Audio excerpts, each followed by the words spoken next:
ഒരാളൊരു ഇൻട്രോവേർട്ട് ആണെങ്കിൽ അവർ ലൈഫിൽ കുറേ ചോദ്യങ്ങൾ ആളുകളുടെ കയ്യിൽ നിന്ന് കേൾക്കും. അതായത് ഇപ്പോൾ ഉദാഹരണം പറയുകയാണെങ്കിൽ, നീ എന്താ ഇങ്ങനെ ഇരിക്കുന്നത്, നിനക്കൊന്ന് അനങ്ങി നടന്നൂടെ, നിനക്കൊന്ന് സ്മാർട്ടായിക്കൂടെ, അല്ല അവരെ നോക്കി ഇവരെ നോക്കി പാരൻസ് പറയും അപ്പുറത്തെ കുട്ടികളൊക്കെ അവരൊക്കെ എന്ത് സ്മാർട്ടായിട്ടാണ് കാര്യങ്ങൾ, നീ മാത്രം എന്താ ഇങ്ങനെ, ആ രീതിയിൽ അത് മുതൽ എന്താ ലൈഫിൽ എന്തെങ്കിലും ട്രോമ ഉണ്ടോ അങ്ങനെ ഇങ്ങനെ എന്നിട്ട് എന്തായാലും ഒരു ഇൻട്രോവേർട്ടിന് അവരുടെ ആ ഒരു ഇൻട്രോവേഷൻ എന്ന് പറയുന്ന ക്യാരക്ടറിനെ വെച്ചിട്ട് ആളുകൾ പല ചോദ്യങ്ങളും ചോദിക്കും. അപ്പോൾ യഥാർത്ഥത്തിൽ ഒരു ഇൻട്രോവേർട്ടിനെ നമ്മളൊരു എക്സ്ട്രോവേർട്ടായിട്ട് മാറ്റിയെടുക്കേണ്ട ആവശ്യമുണ്ടോ എന്നാണ്. പക്ഷേ അതിന് ആൻസർ പറയുന്നതിന് മുമ്പ് ആദ്യം എന്താണ് ഈ ഇൻട്രോവേഷൻ എന്നുള്ളത് നമുക്ക് മനസ്സിലാക്കേണ്ടതുണ്ട്.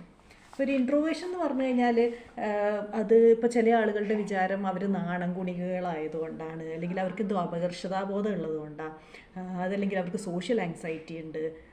പക്ഷേ ഇതൊന്നും അല്ല, ഇൻട്രോവേഷൻ എന്ന് പറഞ്ഞാൽ ഇതൊന്നും അല്ല. ഒരു പക്ഷേ ഒരു ഇൻട്രോവേർട്ടിന് അവരുടെ സ്വഭാവത്തിൽ ഇതൊക്കെ, അല്ലെങ്കിൽ അവർക്ക് ഇങ്ങനെയുള്ള കുറച്ച് കാര്യങ്ങൾ ഉണ്ടാവാം, അതൊരു എക്സ്ട്രോവേർട്ടിനും വേണമെങ്കിൽ ഉണ്ടാവാം. പക്ഷേ ഇൻട്രോവേഷൻ എന്ന് പറഞ്ഞാൽ ഇതല്ല.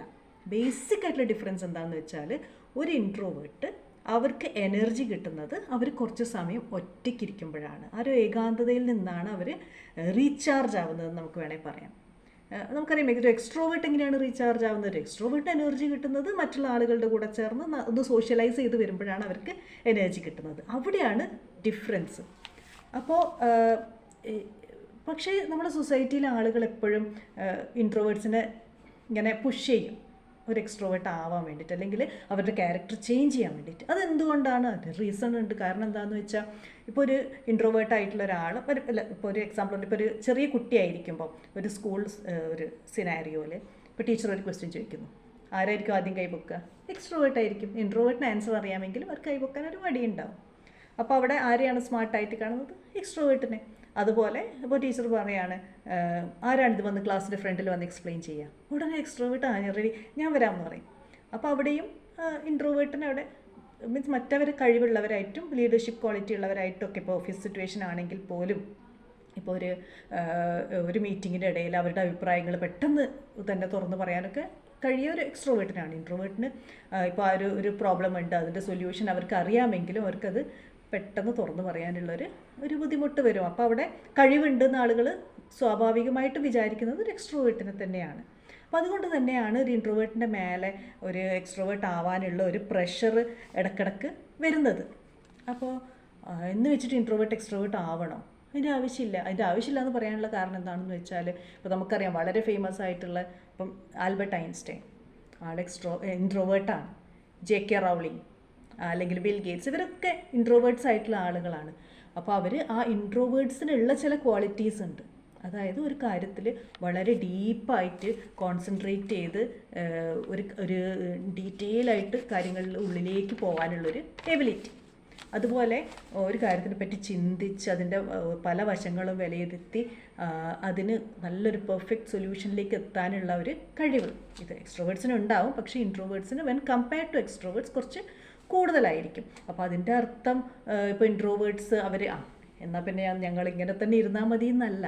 ഇപ്പോൾ ഇൻട്രോവേർട്സിന് ചില സാഹചര്യങ്ങളിൽ അവരുടെ ആ ഒരു ബാരിയർ, നമ്മുടെ ആ ഒരു ഇതുണ്ടല്ലോ, നമ്മുടെ ആ കഴിവുകളുടെ ആ ഒരു ബാരിയർ പൊളിച്ച് കുറച്ച് പുറത്തേക്ക് വരേണ്ട ആവശ്യങ്ങൾ വരും. ഇപ്പം ഫോർ എക്സാമ്പിൾ, ഇപ്പോൾ നമുക്ക് ഒരു പ്രസൻറ്റേഷൻ ചെയ്യണം. അതിപ്പോൾ കോളേജിലായിക്കോട്ടെ അല്ലെങ്കിൽ ഓഫീസിലായിക്കോട്ടെ, നമ്മളൊരു പ്രസൻറ്റേഷൻ ചെയ്യണമെങ്കിൽ അയ്യോ ഞാൻ ഇൻട്രോവേർട്ടാണ്, ഞാൻ ചെയ്യില്ല എന്ന് പറഞ്ഞാൽ നമുക്ക് അവിടെ നമുക്കൊരു കിട്ടാനുള്ളൊരു ഓപ്പർച്യൂണിറ്റി നമുക്ക് നഷ്ടപ്പെടും. അതല്ലെങ്കിൽ നമുക്ക് കിട്ടാനുള്ള മാർക്സ് പോവും. അപ്പോൾ നമുക്കവിടെ അവിടെ നമ്മൾ എന്താണ് ചെയ്യേണ്ടത്? നമുക്കവിടെ കുറച്ച് കുറവുകളുണ്ട്. ആ കുറവുകൾ എന്ന് പറഞ്ഞു കഴിഞ്ഞാൽ, ഒരു ചെറിയൊരു ഗ്രൂപ്പിൽ നമ്മൾ ആക്റ്റീവായിട്ടൊരു കാര്യം പറയുക. അതല്ലെങ്കിൽ ഇപ്പം ഫോർ എക്സാമ്പിൾ ഇപ്പോൾ നമുക്കൊരു ജോബ് അല്ലെങ്കിൽ ഏതെങ്കിലും ഒരു പ്രീമിയർ ഇൻസ്റ്റിറ്റ്യൂഷനിൽ നമുക്ക് അഡ്മിഷൻ വേണം. അപ്പോൾ അവിടെ മിക്കവാറും ഒരു ഗ്രൂപ്പ് ഡിസ്കഷൻ എന്ന് പറഞ്ഞൊരു സംഭവം വരും.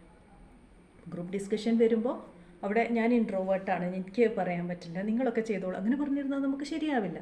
കാരണം നമുക്ക് കഴിവുണ്ട്, നമുക്കെല്ലാം ചെയ്യാനും പറ്റും. പക്ഷേ നമുക്കവിടെ നമ്മുടെ ബാരിയർ ബ്രേക്ക് ചെയ്തേ പറ്റുള്ളൂ. അപ്പോൾ ബ്രേക്ക് ചെയ്യുകയാണെങ്കിൽ എന്താണെന്ന് വെച്ചാൽ നമുക്ക് സ്പോണ്ടേനിയസ് ആയിട്ടൊരു കാര്യത്തിൽ റെസ്പോണ്ട് ചെയ്യാനുള്ള ബുദ്ധിമുട്ടുണ്ട്. അപ്പോൾ നമ്മൾ പ്രാക്ടീസ് ചെയ്തിട്ട് ആ ഒരു സ്കില്ല് ഡെവലപ്പ് ചെയ്തെടുക്കണം. ഇപ്പോൾ സാധാരണ ഇപ്പോൾ ഒരു ഇൻട്രോവേർട്ട് ആയിട്ടുള്ള ഒരാൾക്ക് ഒരു സോഷ്യൽ സിറ്റുവേഷനിൽ എങ്ങനെ ഒരു കോൺവെർസേഷൻ തുടങ്ങാം എന്നുള്ളത് പോലും ആക്ച്വലി ബുദ്ധിമുട്ടുള്ള കാര്യമാണ്. എന്താണ് പറയേണ്ടതെന്ന് അറിയില്ല. ഇനി ഞാൻ പറഞ്ഞു കഴിഞ്ഞാൽ അതിൽ മീൻസ് ആലോചിക്കും കുറച്ചും കൂടെ. ഒരു എക്സ്ട്രോവേർട്ട് എന്ന് പറയുമ്പോൾ അവർ അങ്ങനെ കൂടുതൽ ആലോചിച്ചിട്ടല്ല ഒരു കാര്യങ്ങൾ പറയുന്നത്. പക്ഷേ ഇൻട്രോവേർട്ട് അതിനെപ്പറ്റി കൂടുതൽ ആലോചിക്കും, ഇനി ഞാൻ പറയുന്നത് അബദ്ധമാവോ, ഞാനിത് പറഞ്ഞാൽ അവരെങ്ങനെ എടുക്കും, അങ്ങനെയുള്ള കുറേ കാര്യങ്ങൾ. അല്ലെങ്കിൽ നമുക്ക് ഇപ്പോൾ ഇത് പറയുന്ന നാവിൻ്റെ തുമ്പത്തുണ്ടായിരുന്നു, പക്ഷേ എനിക്ക് പറയാൻ പറ്റിയില്ല, ആ രീതിയിൽ ഉള്ള സിറ്റുവേഷൻ. ഇൻട്രോവേർട്ട് ആണെങ്കിൽ അവർക്ക് അറിയാം. അപ്പം നമ്മൾ ആ ഒരു സ്കില്ല് നമ്മൾ ഡെവലപ്പ് ചെയ്തെടുക്കണം. അതിന് നമുക്ക് പുറത്തുനിന്ന് ഹെൽപ്പ് എടുക്കാം. അതല്ലെങ്കിൽ സ്വയമായിട്ട് തന്നെ നമ്മൾ ഒരു സിനാരിയോ നമ്മൾ മൈൻഡിൽ എന്താ പറയുക ആലോചിച്ച് അവിടെ ഇങ്ങനെ ഒരു സ്ഥലം അവിടെ വെച്ചിട്ട് ഞാൻ എങ്ങനെ ബിഹേവ് ചെയ്യണം, അല്ലെങ്കിൽ ഇങ്ങനെ ഒരു ഗ്രൂപ്പ് ഡിസ്കഷൻ വരുമ്പോൾ അവിടെ പറയാൻ പറ്റുന്ന സാധനം എന്താണ്, അങ്ങനെ നമ്മൾ പ്രാക്ടീസ് ചെയ്ത് നമ്മൾ ആ സ്കില്ല്, നമുക്കില്ലാത്തൊരു സ്കില്ലാണത്, നമുക്ക് ചെയ്യാൻ പറ്റാത്തൊരു കാര്യമാണ്, നാച്ചുറലായിട്ട് നമുക്കില്ലാത്തൊരു സാധനമാണെങ്കിൽ നമ്മളത് പഠിച്ചെടുക്കണം. നമ്മളെല്ലാ ബാക്കിയുള്ള കാര്യങ്ങൾ പഠിച്ചെടുക്കുന്നത് പോലെ തന്നെ ഒരു ഇൻട്രോവേർട്ടിന് ഇങ്ങനെ പഠിച്ചെടുത്ത് ആ ഒരു സ്കില്ല് ഡെവലപ്പ് ചെയ്തെടുക്കാവുന്നതേ ഉള്ളൂ. അങ്ങനെ തന്നെയാണ് ഇൻട്രോവേർട്ട്സൊക്കെ പല സ്ഥാനങ്ങളിൽ എത്തുന്നതും. അപ്പോൾ നമുക്ക് ഈ ലോകത്ത് നമുക്ക് എക്സ്ട്രോവേർട്ട്സും വേണം, ഇൻട്രോവേർട്ട്സും വേണം, എന്നാലേ ഈ ഒരു ലോകം മുന്നോട്ട് ഇതേപോലെ പോകുള്ളൂ. കാരണം എല്ലാവരും ഒറ്റയടിക്ക് പെട്ടെന്ന് എല്ലാവരും കൈപൊക്കിയ ടീച്ചർ ആരോട് ആൻസർ ചോദിക്കും. അതല്ല, ഇപ്പോൾ കാര്യങ്ങൾ ഇപ്പോൾ ഒരാൾ പറയുമ്പോൾ അത് ലിസൺ ചെയ്യുമ്പോൾ തന്നെ അത് നമ്മൾ പ്രോസസ്സ് ചെയ്ത് എന്നിട്ട് അതിനൊരു ആൻസർ പറയാമെന്ന് പറയാൻ ഒരു നല്ല ലിസണർ ആവണമെങ്കിൽ ഇത് ഇൻട്രോവേർട്ട്സിനാണ് കൂടുതൽ അത് പറ്റുക. അപ്പോൾ ഇങ്ങനെയുള്ള ആളുകൾ, അതല്ല എല്ലാ അഭിപ്രായങ്ങളും ഒറ്റയടിക്ക് തുറന്ന് പറയാനും ആളുകൾ വേണം. ചില സാഹചര്യത്തിൽ നമുക്ക് ഇമ്മീഡിയറ്റ് ആക്ഷൻ വേണ്ടി വരും. അപ്പം ഇൻട്രോവേർട്ട്സും വേണം നമുക്ക് നമ്മുടെ സൊസൈറ്റിയിൽ, നമുക്ക് എക്സ്ട്രോവേർട്ട്സും വേണം. അപ്പോൾ ആൻസർ കിട്ടിയില്ല. അപ്പോൾ ഒരു ഇൻട്രോവേർട്ട് നമ്മൾ എക്സ്ട്രോവേർട്ടാക്കി മാറ്റേണ്ട ആവശ്യമുണ്ടോ? ഒരിക്കലുമില്ല, മാറ്റാൻ കഴിയുമില്ല. കാരണം അതൊരു പേഴ്സണാലിറ്റി ട്രേറ്റ് ആണ്. നമുക്കൊരിക്കലും ഒരു പേഴ്സണാലിറ്റി ട്രേറ്റ് മാറ്റിയിട്ട് ഇതാക്കാൻ പറ്റില്ല. പക്ഷേ എന്ന് വെച്ചിട്ട് ഒരു ഇൻട്രോവേർട്ടിന് സ്കില്ല് ഡെവലപ്പ് ചെയ്ത് കഴിഞ്ഞാൽ നമുക്കൊരു ഇൻട്രോവേർട്ട് മൊത്തമായിട്ട് എക്സ്ട്രോവേർട്ടാക്കി മാറ്റിയെടുക്കേണ്ട ആവശ്യമില്ല. നമുക്ക് ആവശ്യമുള്ള, നമുക്ക് ജീവിക്കാൻ വേണ്ടിയിട്ട് നമുക്ക് ആവശ്യമുള്ള സ്കില്ലുകൾ നമ്മൾ പഠിച്ചെടുത്ത് നമ്മൾ ജീവിതത്തിൽ മുന്നോട്ട് പോകുക, അത്രയും നമുക്ക് ചെയ്യാനുള്ളൂ. അപ്പോൾ നിങ്ങൾക്ക് ആർക്കെങ്കിലും ഇങ്ങനത്തെ എക്സ്പീരിയൻസ് ഉണ്ടായിട്ടുണ്ടോ? ഇൻട്രോവേർട്ട്സ് ആരെങ്കിലും ഉണ്ടെങ്കിൽ എങ്ങനെയാണ് നമുക്ക് ഇല്ലാത്തൊരു സ്കില്ല് ഡെവലപ്പ് ചെയ്തെടുത്തത്, അതൊക്കെ കമൻറ്റിൽ ഇടണം. വീഡിയോ ലൈക്ക് ചെയ്യണം, സബ്സ്ക്രൈബ് ചെയ്യണം.